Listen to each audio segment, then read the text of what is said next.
예, 오늘은 제4과죠. 교재 16쪽입니다. 기도에 대해서 함께 나눌 텐데 제일 먼저 주어진 문제가 성경이 말씀하는 기도는 누가 그리고 어디서 그리고 누구에게 구하는 것입니까? 라고 하는 질문이죠. 마태복음 6장 오늘 지금 요 본문 6절에서 9절의 말씀은 주님이 3대 사역을 현실화하고 그리고 많은 사람들이 이제 모여온 때에 그 무리들을 산 밑에 두고 홀로 산으로 올라가셨을 때 그 산 위에까지 따라온 그런 사람들에게 주신 말씀이 바로 산상수훈이죠. 우리가 잘 알고 있는 산상수훈입니다. 산상수훈을 통해서 제일 먼저는 팔복을 말씀하셨고 그 다음에 이제 하나님 뜻대로 하나님 같은 아들, 그런 아들에 대해서 말씀대로 살면 바로 하나님께서 우리를 용서해 주신 것 같이 우리도 용서하는 삶, 그러면 하나님의 아들이 하나님과 같은 마음을 가진 아들이 될 것이다. 그러면서 이제 6장에서 이제 외식에 대해서 또 구제에 대해서 또 외식에 대해서 그리고 기도하는 것에 대해서 말씀하신 내용 중에 바로 기도 부분인 거예요. 먼저는 이제 하지 말아야 될 기도에 대해서 얘기하시죠.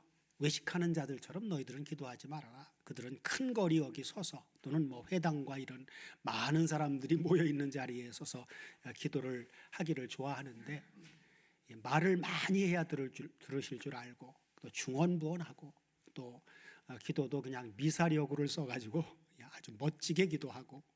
왜요? 무엇 때문에 그렇게 그냥 아름다운 말로 멋지게 하는 거예요?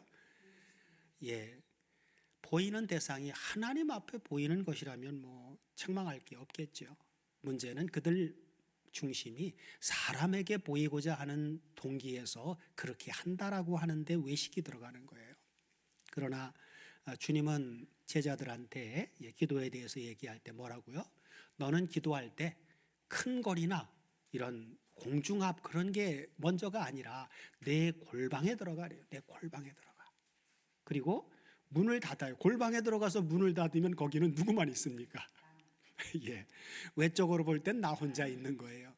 그러나 영적으로 보면 나와 함께 주님이 계시고 또 성령께서 나와 함께 계시고 또 아버지가 나와 함께 있잖아요. 우리가 예수 안에 있기 때문에. 사실 기도라고 하는 것은 가장 영적인 싸움 중에 가장 힘든 싸움입니다. 왜? 홀로 아버지 앞에서 이 세상을 이기기 위해서 또 아버지를 어떻게 하는 게 기쁘시게 하는 것인가를 배우는 아버지 앞에 독선생이신 우리 아버지 앞에서 배우는 시간이니까. 그래서 우리는 사실 성경이 없다면 사실 우리는 기도를 어떻게 해야 되나, 무슨 기도를 어떻게 해야 되나 막막했을 거예요. 그러나 우리 세대는 너무 행복한 것이 구약 4,000년의 역사를 압축해서 하나님을 기쁘시게 하는 게 뭔지, 하나님을 슬프게 하고 하나님 원수처럼 사는 게 뭔지를 정말 거울처럼 핵심만 짝짝 뽑아가지고 구약 성경 39권을 기록해 주셨고, 그리고 예수님 생애 불과 공생애가 3년 반 생애였는데 그 3년 반 생애 동안에 그 말씀의 본을 하나님 아들은 어떻게 사는지 삶의 본을 사복음서를 통해서 아주 적나라하게 보여주었고, 그리고 사도행전 역사를 통해서 이제 복음이 어떻게 무엇을 통해서 확산되어져 가는지, 자, 복음은 어떻게 확산이 되어졌습니까? 예수님 구속의 사역을 다 완성하시고 난 다음에 이제 주님은 이 땅에 오셔서 성육신으로 이 땅에 오셔서 당신이 해야 될 모든 걸 다 마쳤어요. 그렇죠? 이제 십자가의 대속제물로 죽어지고 부활하시는 것까지, 그게 이제 주님께서 성육신에서 오셔서 하신 사역의 목적인데, 주님은 이제 아버지께로 다시 사역 임무를 다 마치고 떠나요. 떠나면서 제자들만 홀로 남겨뒀습니까? 아니에요. 그래서 이제 십자가 가기 전 다락방 수훈을 통해서 요한복음 14장, 15장, 16장에서 바로 내가 떠나고 나면 아버지께 가서 구할 건데 그분이 누굴 보내준다 그랬어요? 다른 보혜사를 보내줄 거다.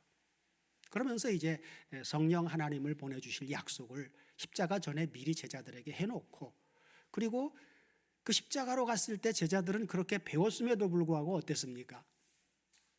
그 말씀이 그들 속에서 역사하질 못했어요. 그래서 주님이 십자가로 가는 그 시각에 제자들은, 물론 이제 베드로 또 요한 같은 경우에는 대제사장들과 친해서 바로 이제 가까이까지 가서도 들키지 않고 그냥 잘 지낼 수 있었고, 사도 베드로는 그 빌라도의 뜰까지 가서 예수님 고초당하는 얼굴을 빤히 바라보고 있으면서도 멀찍이서 불을 쬐고 있을 때, 겟세마네 동산에서 말고의 귀를 베드로가 칼로 쳤는데 그걸 목격한 사람이 와서 이 사람 저 예수님의 제자다라고 하니까 어떻게 했습니까? 부인하죠. 부인하는데 그냥 곱게 부인하는 정도가 아니었어요. 나중에는 저주까지 했단 말이에요. 저주까지 하고 맹세하면 난 그의 제자가 절대로 아니다. 왜 그랬습니까? 베드로가 정말 마음 중심으로 주님을 버린 거예요? 아니에요. 그럼 무엇이 베드로로 하여금 그렇게 하도록 만들었느냐? 그건 죽음에 대한 공포 때문이에요. 죽음에 대한 공포 때문에. 그러니까 우리가 뭐 죽음 별거 아니래라고 지식적으로 가지고 있어도 정말 죽음이라고 하는 상황이 나에게 닥쳤을 때도 내 마음이 그렇게 담대할까? 라고 하는 건 그때 가봐야 알아요. 지금 호언장담한다고 되는 게 아니에요. 베드로도 그랬거든요. 주님, 내가 다른 사람은 다 주님을 떠날지라도 나는 죽기까지 목숨 바쳐서 주님을 따르겠다고 큰 소리 쳤던 베드로였는데, 실제 그 현장에서는 그렇게 하고 도망가 버렸어요. 그런 제자들을 부활하시고 난 다음에 또다시 주님은 불러 모으시죠. 그리고 내가 너희들한테 말했던 그 말씀이 바로 이런 거야 라고 하면서 부활한 실존을 다 보여주고, 그렇죠? 그렇게 하시고 그 40일 동안을 다시 재교육을 시켰어요. 마음을 열어 성경을 깨닫기까지 해주시고, 그리고 구약 성경을 다시금 재차 시편과 모세의 글을 통해서 성경에 기록된 이 모든 역사, 내가 십자가에 너희 죄를 위해서 죽었다가 3일 만에 살아난다라고 하는 그 역사가 바로 이런 거다라고 실제 시청각 교육을 다 시켜줬어요. 그러고는 사도행전 1장에서 이제 당신은 임무를 마치고 떠나지만 홀로 제자들만 남겨둔 것이 아니라 다락방 수훈에서 얘기했던 바대로 밥티스마 요한은 물로 밥티조를 줬지만 너희들은 몇 날이 못 돼서 성령의 밥티조를 받을 거야. 그러면서 약속하신 성령을 보내줄 걸 재차 말씀해 주시죠. 그리고 난 후에야 제자들이 드디어 무릎을 꿇고 기도하는 걸 시작을 했어요. 예루살렘에 모여 다락방에 숨어서 간절히 기도했죠. 뭘 기도했겠어요?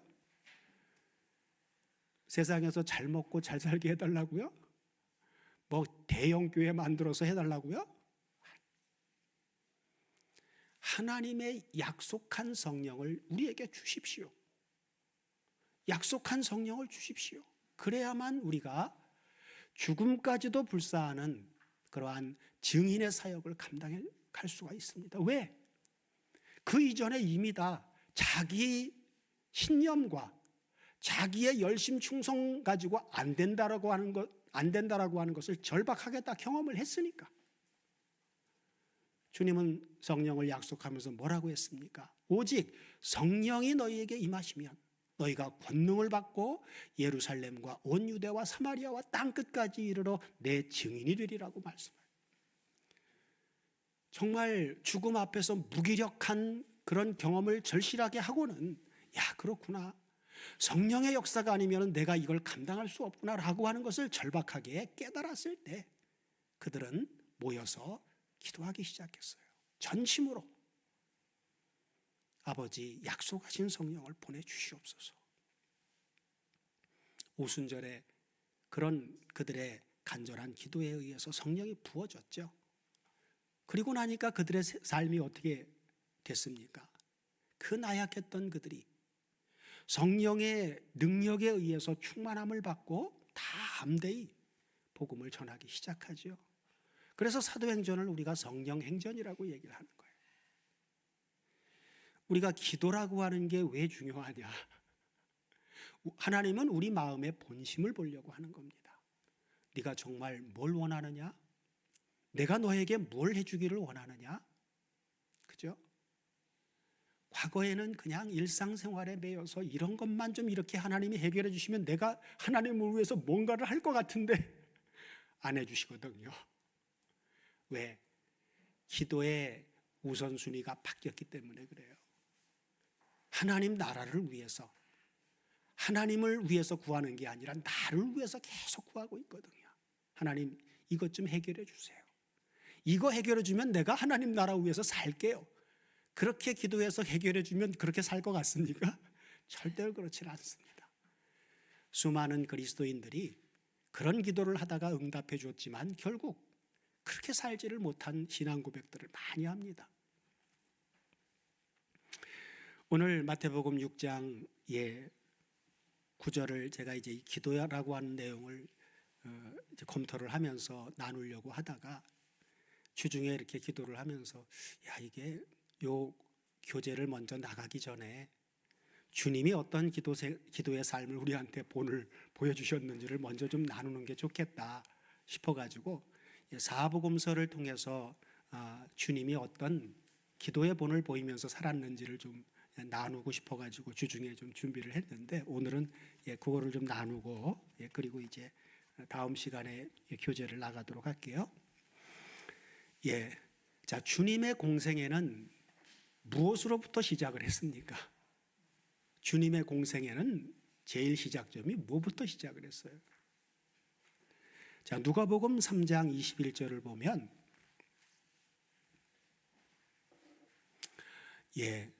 자, 백성이 다 세례를 받을새 예수도 세례를 받으시고 기도하실 때에 하늘이 열리며, 그렇죠? 성령이 형체로 비둘기같이 그 위에 강림하시니 하늘로서 소리가 나기를 너는 내 사랑하는 아들이라. 내가 내 안에서 기뻐한다.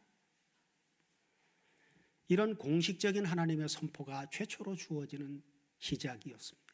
뭐 할 때요? 기도하실 때에. 공관복음 중에 마태복음과 마태복음과 마가복음에는 이 내용이 없어요. 근데 누가복음에만 기록이 되어져 있습니다. 왜 그럴까요? 같은 공관복음이지만 마태복음은 아브라함과 다윗의 자손, 여자의 후손으로 출생했는데 아브라함의 자손이면서 다윗의 자손이기 때문에 왕권을 가진 예수로 시작을 해요. 그렇기 때문에 마태복음에는 왕적인 예수, 그런 예표의 실상이 오신 분으로 소개를 하기 때문에 이런 부분이 없어요. 마가복음은 이방인들에게 전하는 거죠. 마가복음에는 족보도 없고 아무것도 없이 바로 예수님의 그 공생의 사역부터 시작을 해나갑니다. 그래서 예수님의 어떤 그 능력, 기사와 이적 같은 것들을 통해서 자연인들은 이제 이방인들은 말씀에 대한 기본적인 지식이 없어요. 구약 성경에 대한 기반이 없단 말이에요. 그러다 보니까 자연인들에게는 자연 계시적인 어떤 특별한 표적이나 기사, 이적 이런 것들을 비추어 줘야만 이분이 이런 존재네 감지할 수가 있단 말이에요. 그러니까 마가복음에는 그런 내용이 없는, 공생에 바로 그렇게 들어가기 때문에 거기도 없어요. 그러나 누가복음은 바로 예수님의 어떤 부분을 드러내서 기록한 게 누가복음이에요. 누가복음은 사람으로서의 예수 그리스도, 예수님의 인간적인 부분, 거기에 포커스를 맞춘 것입니다. 예수님의 성육신이라고 하는 것은 그냥 연약한 인생으로 오신 거예요. 우리보다 능력이 많은 상태로 오신 게 절대로 아니란 말이에요. 우리처럼 연약한 상태로 오신 거예요. 그러나 단지 속에 죄가 없는 분으로 오셨다라고 하는 요게 차이점이지, 그분은 창세 전 성육신하기 이전에 창조자로서의 어떤 그 권능, 그런 모든 걸 다 내려놓고 우리처럼 연약한 인간으로 오신 거예요. 죄 없는 인간으로. 그렇기 때문에 이 누가복음에서는 공생애를 시작할 때 여기에다가 기도하실 때라고 하는 걸 넣어놓은 거예요. 기도하실 때. 자, 원문을 보면 한번 기도하실 때라고 하는 부분을 한번 원문을 통해서 볼까요? 야, 기도하실 때 그러니까 우리는 우리말 성경만 보면 어떻게 기도한 것 같습니까? 그냥 예수님이 자기 힘으로다가 혼자 기도한 것처럼 그렇게 보여지는데 원문을 통해서 보면 자, 프로슈코마이라고 하는 동사인데 프로슈코마이라고 하는 이 동사에 자, 문법을 보니까 뭐라고 나와 있어요? 동사에 분사 현재 태가 중수 디포테로 나와요. 능동태가 아니에요. 하나님의 아들인 예수 그리스도가 연약한 육신으로 왔는데 기도하는 그 상황이 중수 디포테라고 하는 거예요. 그러면 중수 디포테는 어떻게 해석을 합니까? 중간태라고 하는 것은 자신을 위해서죠. 하나님이 우리한테 기도하라고 하는 거는요, 하나님을 위해서 기도하라고 하는 거예요. 너 자신을 위해서 기도하라는 거예요. 그리고 수동태죠. 수동태는 수동태가 먼저 수반이 돼요. 그러니까 나 자신을 위해서 기도하는데 누군가에 의해서 기도하게 되어져서 하는 거란 말이에요. 내 자발적인 나 100%의 의지가 아니라 수동태는 나의 의지와 무관하게 누군가 기도할 수 있도록 수동적으로 역사해 주시는 게 있단 말이에요. 그런데 요것만 있다면 나는 그냥 내가 기도 안 해도 되는 거구나, 그렇게 끝나겠지만 디포테가 있단 말이에요. 끝에 결과는 디포테는 능동태로 해석을 해준단 말이에요. 그러니까 예수님이 여기서 기도한 것은 자신을 위해서 기도했는데 누군가의 역사라고 하는 것은 하나님밖에 없어요. 하나님의 주권적인 역사에 의해서 기도할 수밖에 없는 상황으로 하나님이 밀어붙이셔서, 근데 그게 억지로가 아니라 디포테가 있으니까 자기 자신을 위해서 능동적으로 기도했단 말이에요. 그러니까 이걸 순종이라고 얘기를 합니다. 순종이라고. 그래서 예수님의 공생애는 바로 무엇으로 시작했다? 중수 디포테인 기도로 시작을 했다. 그러면 공생애 이전에 예수님은 태어나서 1살부터 30세 요 사건 이전에는 예수님이 기도 생활 안 했을까요? 생각해 보세요. 그죠? 유대인들은 태어나면서부터 부모에 의해서 배웁니다. 그죠? 구약 성경을 근거로 해서 배우기 때문에 유대인들은 어렸을 때부터 기도를 생활화할 수 있도록 그렇게 배우면서 살아요. 예수님도 예수님의 어머니와 아버지가 기도 안 가르쳤겠어요? 말씀도 가르쳤고 기도도 가르쳤고, 그리고 어느 정도 성장해서는 또 학교 보냈겠죠. 그러니까 율법 아래서 그 배워야 될 모든 과정을 30년이라고 하는 세월 동안 주님이 그 과정을 다 거친 거예요. 우리가 세상 사람으로 살다가 예수 믿고 교회 나와서 이제 이 새가족부 성경 공부부터 시작해서 매일매일 말씀을 들으면서 성장했듯이 그 과정들을 30년 생애 동안 예수님도 다 그렇게 섭렵해서 살았던 거예요. 그런데 그 1살에서 30세까지에 대한 기록은 성경에 어렸을 때 태어나는 것하고 누가복음에서는 인성을 이제 중점적으로 기록하기 때문에 12살까지의 기록을 해놓고 있습니다. 그죠? 그래서 성장하는 과정을 어떻게 살았느냐? 예수님이 성장하는 동안 하나님의 은혜가 아이 위에 계속해서 머물러 있었더라. 아이가 자라며 키가 성장하면서 하나님과 사람들 앞에서 더욱더 사랑스러워 가시더라. 그 성장 과정을 그렇게 기록하고 있죠. 그러니까 은혜로 성장하는 거예요. 은혜. 하나님의 은혜가 계속 붙들어서 그 아이를 성장하도록 만들어준 것이죠. 은혜로 성장하는 거죠. 우리도 마찬가지죠. 그걸 보면서 누가복음을 통해서 보니까 예수님도 하나님의 은혜가 늘 붙잡아가지고 그렇게 자라게 해주셨구나 라고 하는 걸 보면 예수 안에 있게 된 나도 하나님의 은혜가 붙들어주지 않는 한 불가능하구나. 은혜로 나를 붙들어 주셔서 자라게 하시는구나라고 하는 걸 볼 수가 있는 거죠. 자, 그래서 예수님은 그때도 기도 생활을 하셨지만 그때는 하나님이 잠잠히 계실 때예요. 예, 잠잠히 계실 때요. 그럼 뭐 기도 응답 같은 건 혹시 받아보지 않으셨을까요? 기록은 없지만 우리가 어렸을 때 신앙생활할 때 여러분 기도 응답 받았죠? 그러면 당연히 예수님도 그런 기도 응답을, 어린아이 같은 기도 응답을 다 받아보신 거로 봐야죠. 우리도 그러니까.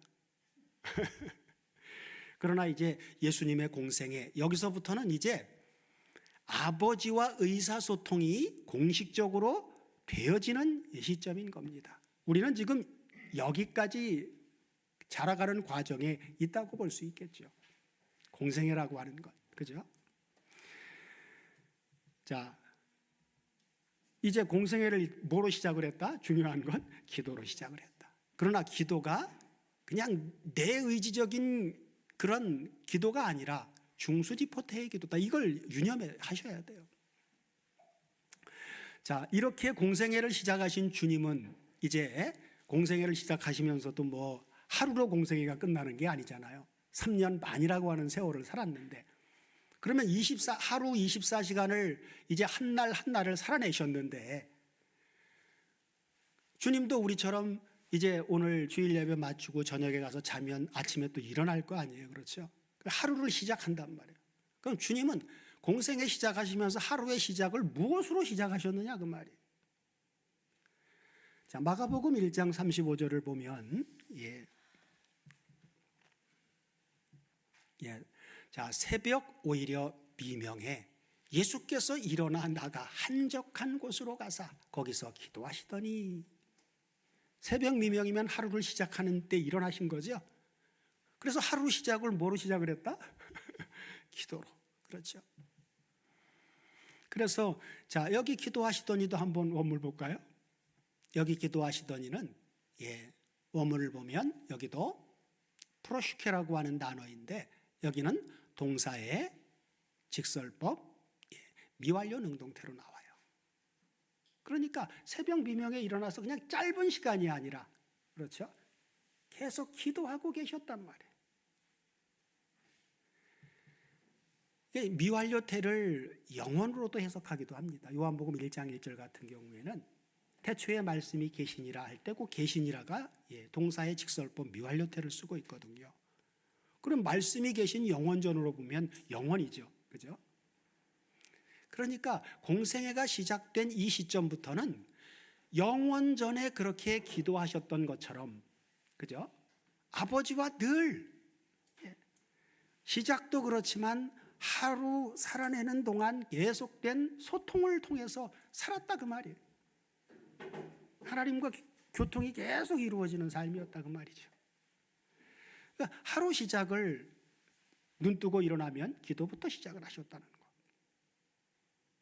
자, 그렇다면 이제 주님은 하루를 또 시작했으면 하루 마무리도 있을 거 아니에요. 그렇죠? 우리도 하루 일어나서 일상생활하고 나면 또 하루를 잠자기 전에 그냥 뭐 피곤하다 그냥 잘 수도 있어요. 그러나 마태복음 14장 23절을 보면 주님은 하루의 마무리를 어떻게 하시는지, 자, 무리를 보내신 후에 기도하러 따로 산으로 올라가시다. 저물매 거기 혼자 계시더니, 뭐 기도하러 가셔서 혼자 계시니까 뭐 하셨을 거예요? 거기서 뭐 다른 거 안 하셨겠죠? 기도하셨습니다. 그러니까 주님의 공생애는 기도로 시작해서 하루를 기도로 마무리하는 삶을 하셨어요. 근데 이런 주님의 이 본된 기도의 삶을 우리가 이해하지 못하면, 과거에는 이제 뭐 기도를 어린아이 기도를 하다가 어느 날 뭐 기도가 그건 어린아이 기도야, 뭐 기도가 삶이다 그러니까는 기도를 아예 없어져 버렸어요, 기도가. 그런데 이 주님의 이 공생애는 어린아이가 아니란 말이에요. 이건 장성한 아들의 생활이란 말이에요. 이걸 우리한테 본으로 보여준 거야. 하나님의 아들이라면, 내가 정말 성숙한 하나님의 아들이라면 이런 삶을 살아야 된다라고 하는 것을 하나님은 예수 그리스도의 공생애를 통해서 우리에게 본으로 보여주신 거란 말이에요. 예, 그 다음에 주님은 이제 하루의 시작과 하루의 마무리를 기도로 시작하고 기도로 마무리를 하셨다.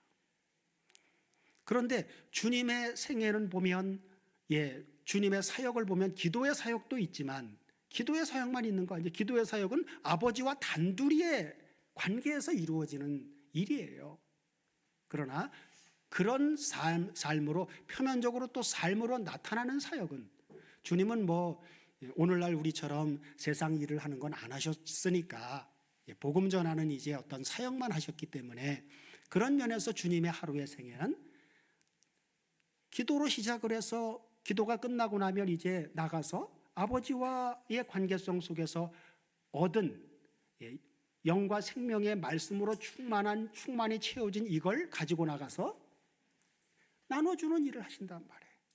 그걸 가리켜서 크게 3대 사역이라고 해요. 3대 사역. 제일 먼저 뭐 하는 일이요? 예, 회당에 들어가셔서 가르치시는 일. 그 다음에 가르치다 보면 모인 형제들 가운데 죄 문제로 인해서 병들고 또 많이 뭐 깊은 병에 들린 사람들, 여러 종류의 질병으로 있는 사람들을 보면 온전하게 만들어 주시는 사역, 그건 테라피오라고 하는 사역. 그리고 그걸 고치는 사역도 하셨는데 그 다음에 하나는 이제 회당에는 하나님을 믿는 사람들이 모여온 상황이지만 이제 회당 밖으로 나갔을 때는 어떻습니까?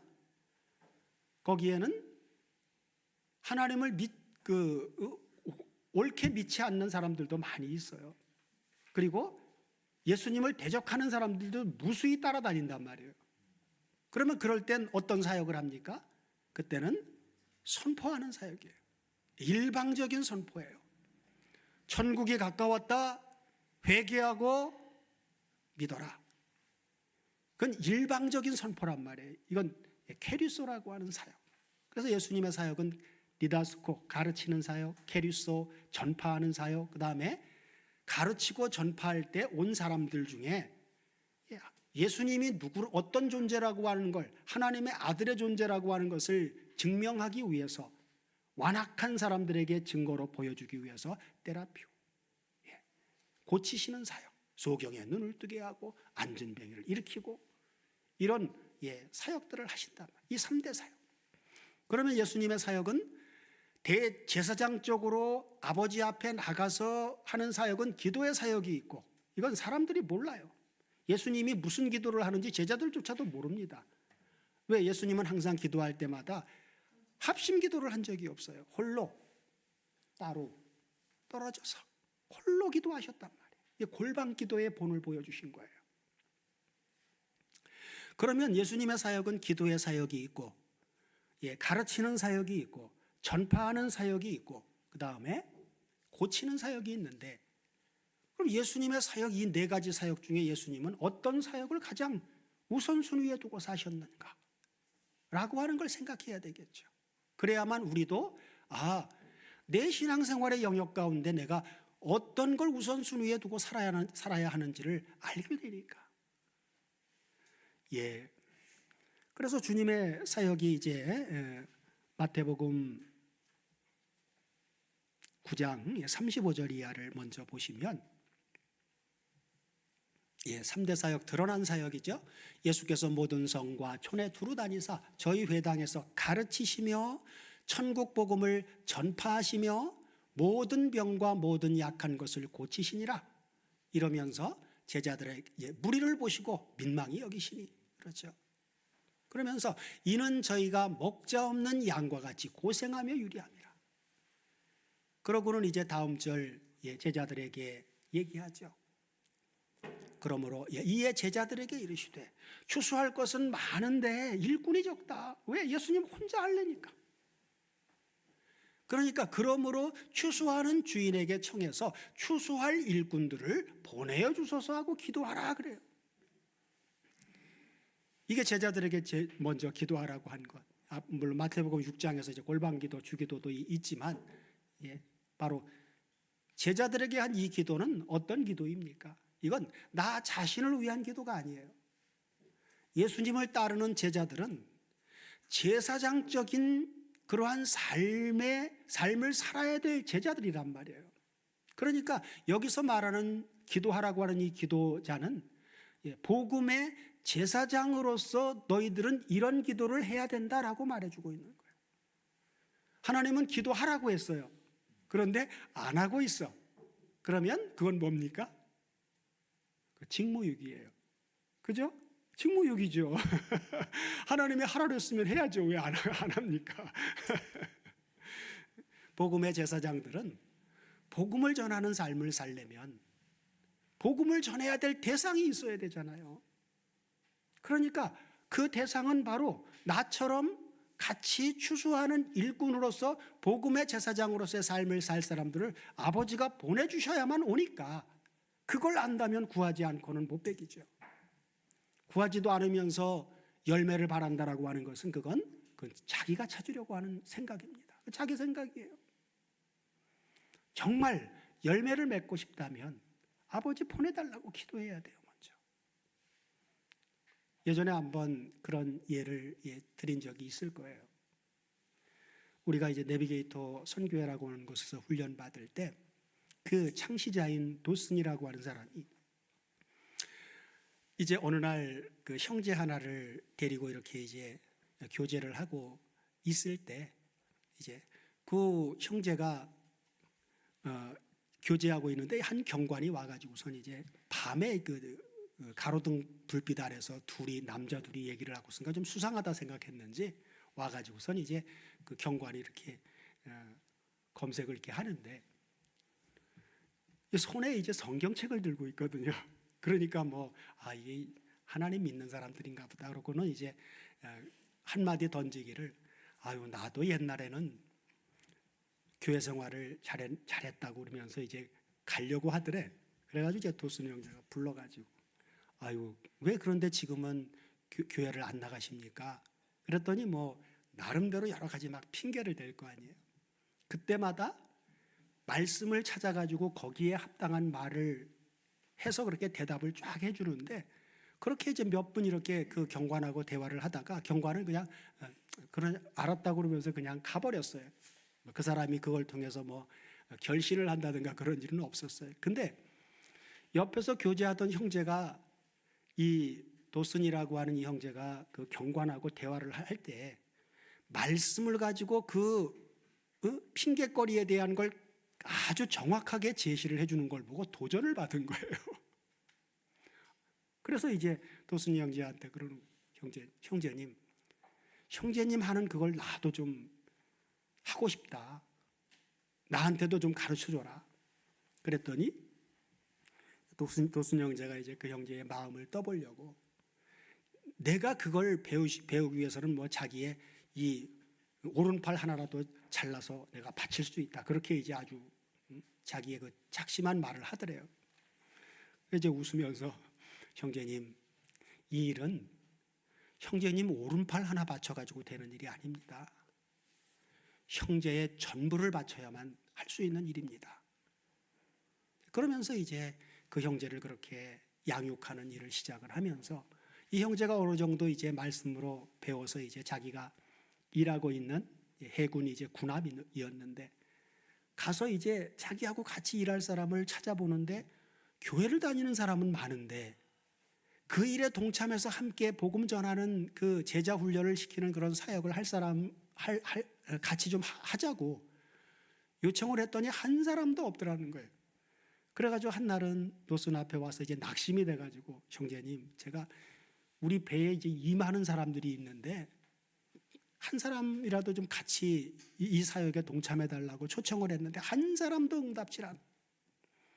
그때 도순이 한 말이 무슨 말이냐? 형제님,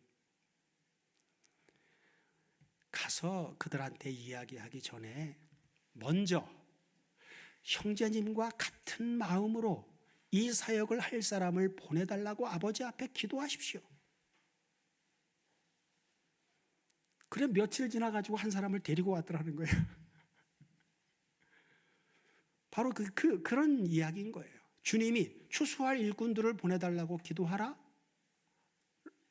기도하기에 앞서 내 열정 가지고 나서서 해가지고 되는 게 아니다 그 말이에요. 예, 그래서 우선순위, 신앙생활의 우선순위. 자, 누가복음 5장 15절 16절을 보면 예수님은 사역 가운데 가장 우선순위를 둔 사역을 여기에서 우리가 볼 수가 있는데 같이 한번 보시겠습니다.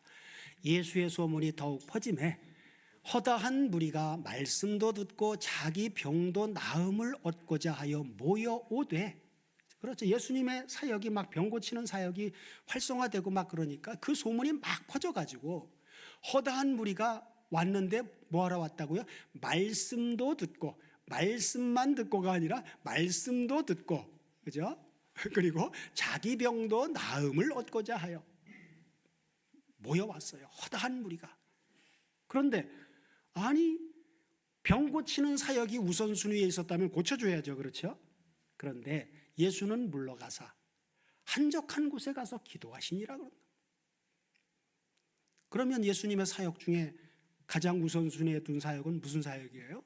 기도라고. 기도는 하나님 자녀들에게만 주신 특권입니다. 그리고 기도는 내가 할 수 있는 걸 구하는 게 아니에요.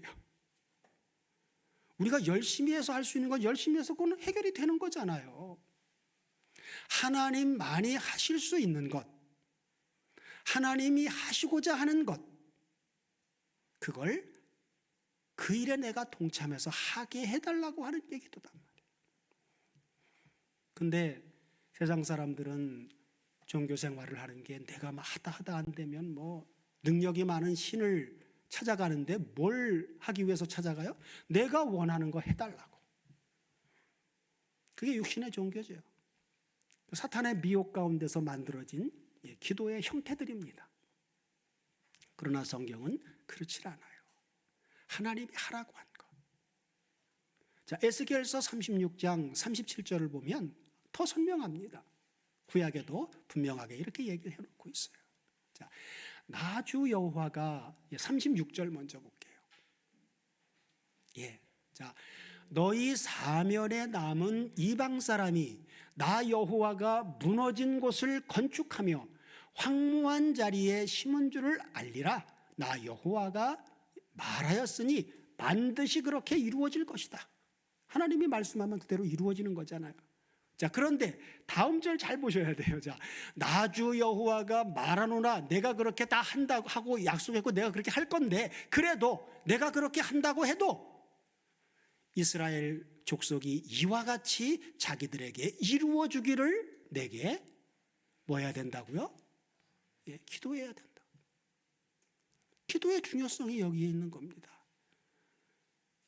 우리가 기도하는 건 하나님이 하라고 해서 하는 거예요. 그러니까 수동적인 거예요.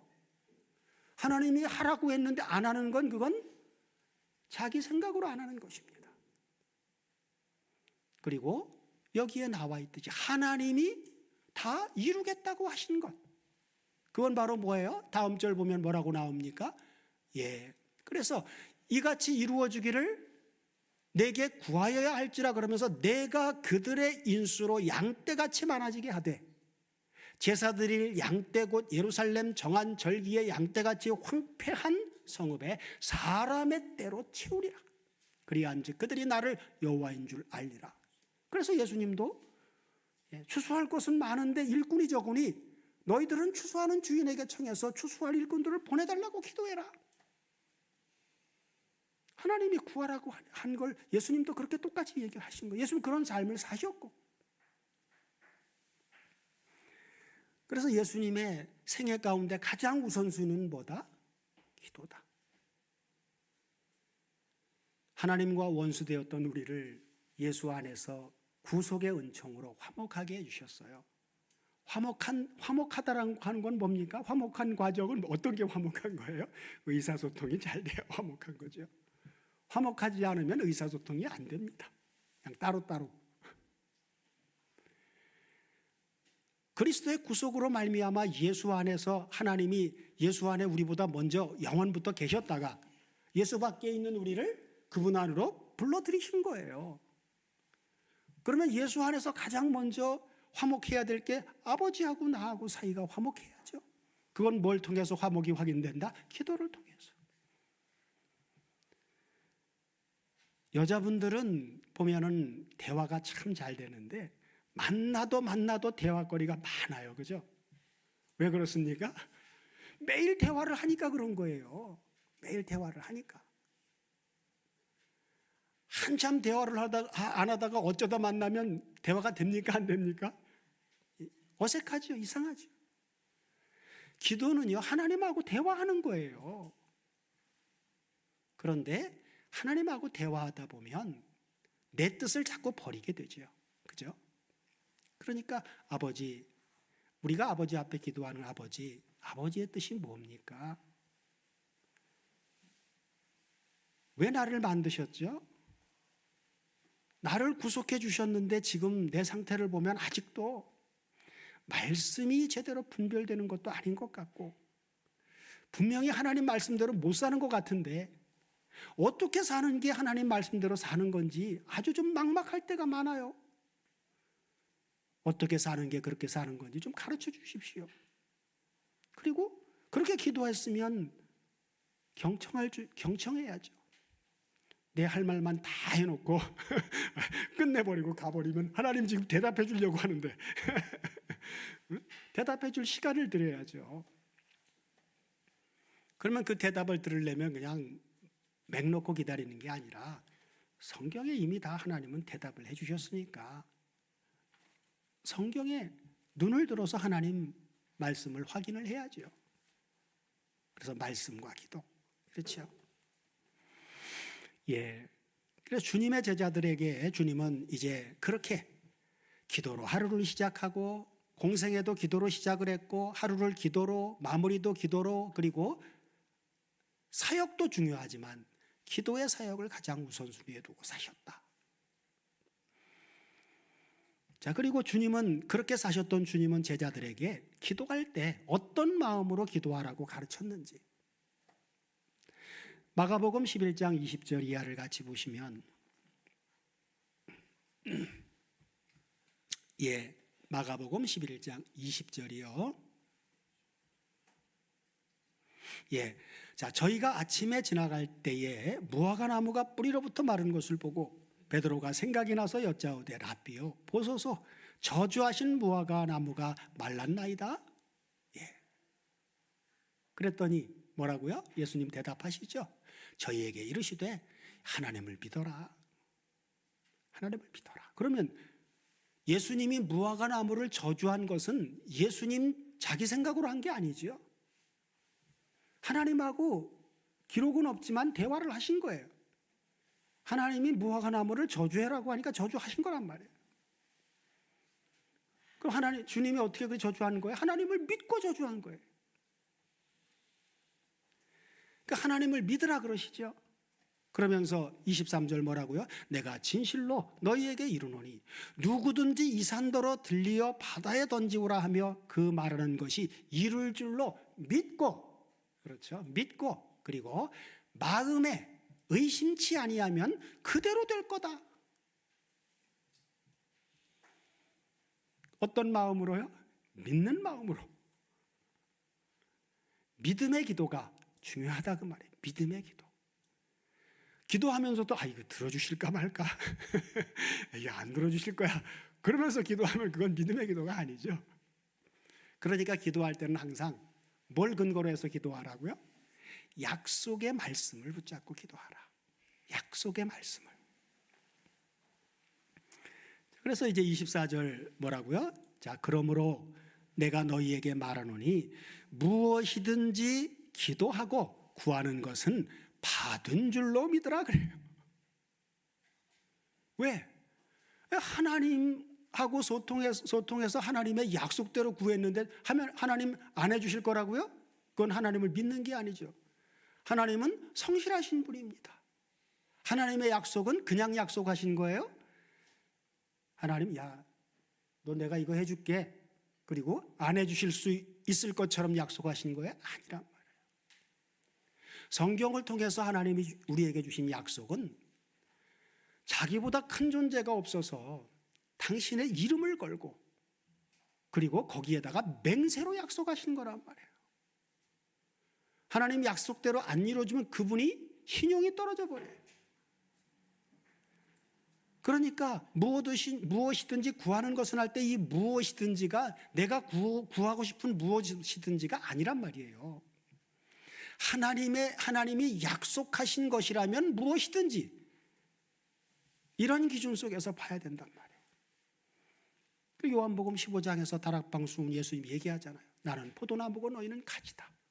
저가 내 안에, 내가 저 안에 있으면 그 사람은 과실을 많이 맺나니. 그렇죠. 너희가 내 안에 거하고 내 말이 너희 안에 거하면 무엇이든지 원하는 대로 구하라. 그리하면 이루리라. 7절에서 그렇게 말씀해 주잖아요. 그리고 거기서 말하는 무엇이든지는 뭡니까? 포도나무와 가지와의 관계성 속에서 나올 수 있는 무엇이든지는 뭐예요? 거기 무엇이든지는 인생이 원하는 모든 게 다 포함되는 게 아니라 포도나무와 가지와의 관계성 속에서 가지에게 나올 수 있는 건 뭐예요? 열매란 말이에요. 열매. 포도나무 열매. 그러니까 주님은 추수할 일꾼들을 보내달라고 하는 게 이게 포도 열매잖아요. 포도나무 열매잖아요. 바울이 디모데에게 아까 5절에 나눴던 디모데 후서 2장 2절에서도 너는 내게 들은 바를 또 충성된 사람에게 부탁하라. 그러면 그 사람이 또 다른 사람을 가르칠 수 있을 것이다. 열매죠. 예. 자, 그리고 예수님의 이와 같은 기도 생활, 아침에 제일 먼저 일어나서 기도하셨고, 하루를 마무리할 때도 기도하셨고, 그리고 기도를 우선순위에 두는 삶을 사셨는데, 그럼 그건 일회적인 거냐? 아니면, 지속적인 것이냐? 그것도 이제 해답이 나와야 되겠죠. 그게 없으면 마가복음 1장 35절 아까 보았던 새벽 미명에 일어나가 한적한 곳에서 기도하시라. 하루 그랬겠지. 그럴 수도 있잖아요. 그죠? 그러니까 누가복음 22장 39절을 보면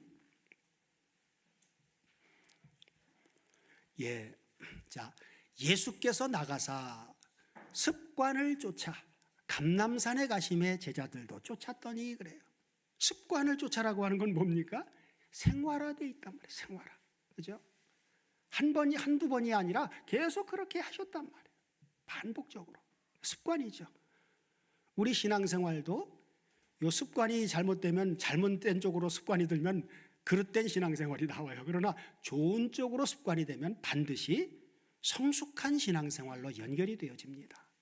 그 첫 번째 관문이 기도다. 기도는 정말 어려운 겁니다.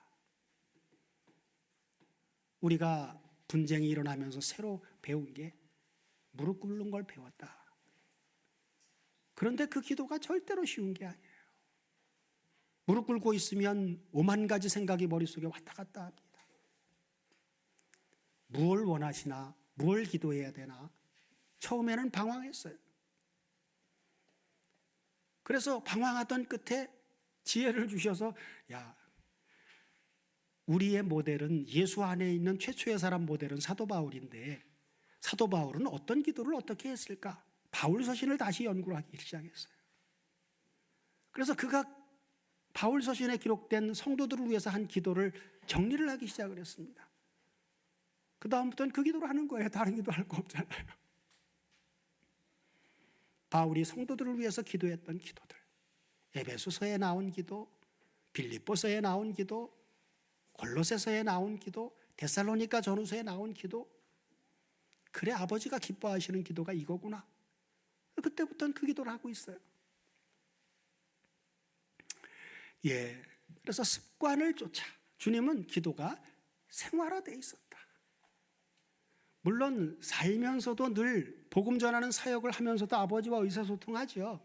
그러나 홀로 가서 한 기도는 그건 아버지와 단둘이 보낸 시간들입니다. 자, 그 다음에 주님은 이제 마지막 생애를 앞두고 공생애의 시작도 그렇게 했는데 마지막 생애를 앞두고도 무엇으로 마무리를 했는지 누가복음 22장 40절을 한번 보겠습니다.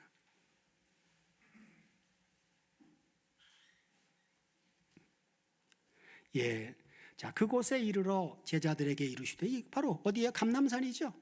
습관을 쫓아가셨던 그곳에 가시자마자 뭐 했어요? 제자들한테 시험에 들지 않기를 기도하라. 계속해서 너희들은 기도해야 된다. 여기도 중소지포태를 써요. 너희 자신을 위해서, 누군가에 위해서 너희가 기도해야만 한다. 계속해서. 마태복음이나 마가복음에는 시험에 들지 않기를 기도하라 그러면서 뒤에 수식어가 붙었는데, 영으로는 원하는데 너희들 육신이 약하다. 그래서 기도를 못하고 있다. 주님은 십자가고 죽음을 앞두고 우리에게 어떤 기도의 본을 보여주셨습니까? 41절 연결해서 보면 저희를 떠나 돌 던질 만큼 가서 무릎을 꿇고 기도하여 가라사대 아버지여 만일 아버지의 뜻이거든 이 잔을 내게서 옮기시옵소서. 그러나 내 원대로 마옵시고 아버지의 원대로 되기를 원하나이다.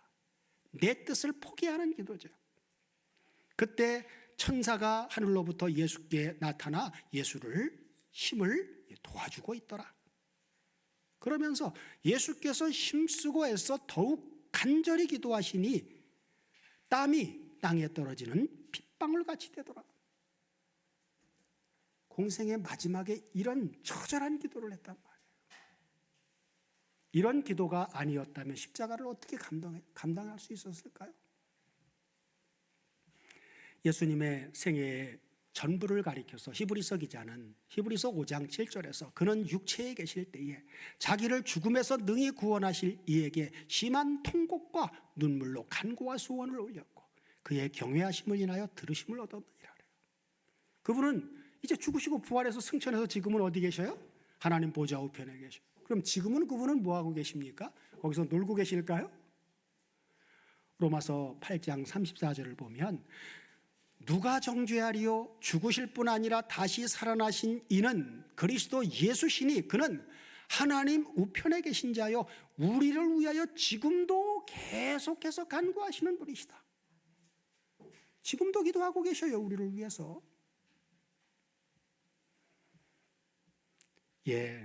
그래서 주님은 항상 기도하고 낭망치 않는 삶을 살기 위해서 한 과부의 기도를 비유로 설명하기도 하셨습니다. 그렇죠? 그러면서 그분은 인자가 올 때의 세상에서 믿음을 보겠느냐 그랬어요. 심판주로 재림할 그때는 더 이상 믿는 사람이 나오질 않는다 그 말이에요. 우리 모두로 주님이 보여주신 기도의 본을 따라서 항상 기도하고 낭망치 않는 믿음의 기도를 드리는 그러한 삶을 날마다 살게 해주시기를 주님의 이름으로 축원드립니다.